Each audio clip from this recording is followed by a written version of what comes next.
ब्राह्मणी और नेवला। एक गांव में देव शर्मा नामक ब्राह्मण अपनी पत्नी के साथ रहता था। उसके घर के आंगन में एक नेवली भी रहा करती थी। देव शर्मा की पत्नी को एक बेटा हुआ। उसी दिन नेवली ने भी एक नेवले को जन्म दिया। नेवले को जन्म देने के उपरांत नेवली चल बसी। ब्राह्मण की पत्नी स्वभाव से दयालु थी। नवजात नेवले के प्रति उसके हृदय में प्रेम भाव उमड़ पड़ा और वह अपने पुत्र के समान ही उसका भी पालन पोषण करने लगी। नेवला भी ब्राह्मण के परिवार से अच्छी तरह घुल मिल गया। वह सदा उनके पुत्र के साथ खेलता। दोनों में अच्छी मित्रता हो गई थी। ब्राह्मण और उसकी पत्नी को नेवले और उसके पुत्र की मित्रता में कोई आपत्ति नहीं थी।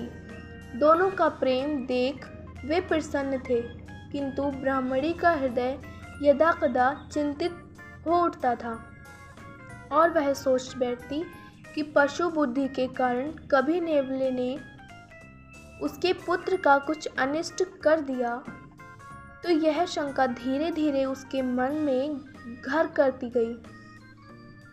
उधर ब्राह्मण का विश्वास था कि पशुओं में भी प्रेम भाव की समझ होती है और नेवला अभी उसके पुत्र को अनिष्ट नहीं पहुंचाएगा। एक दिन ब्राह्मणी अपने पुत्र को एक वृक्ष की छांव में सुलाकर नदी में पानी भरने चली गई। उस समय नेवला भी वहां खेल रहा था।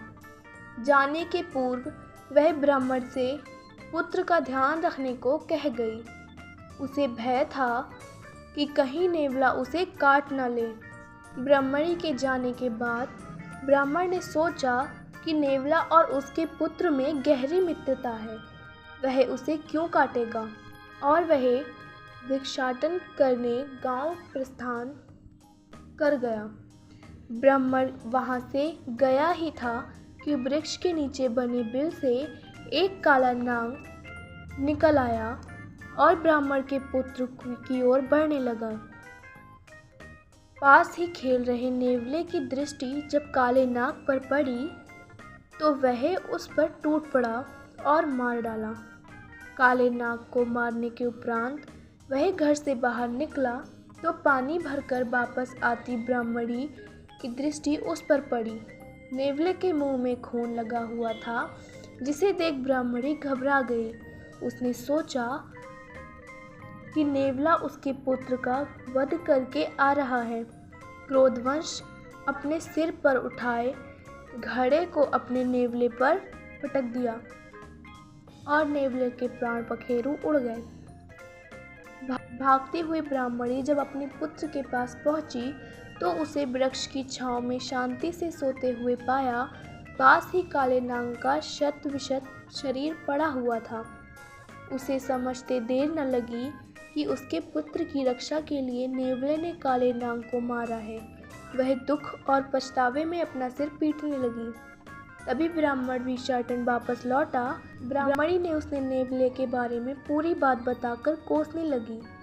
यदि मेरी बात मानकर तुम पुत्र के साथ रहते और लोभवश भिक्षाटन को नहीं जाते तो नेवले की जान नहीं जाती।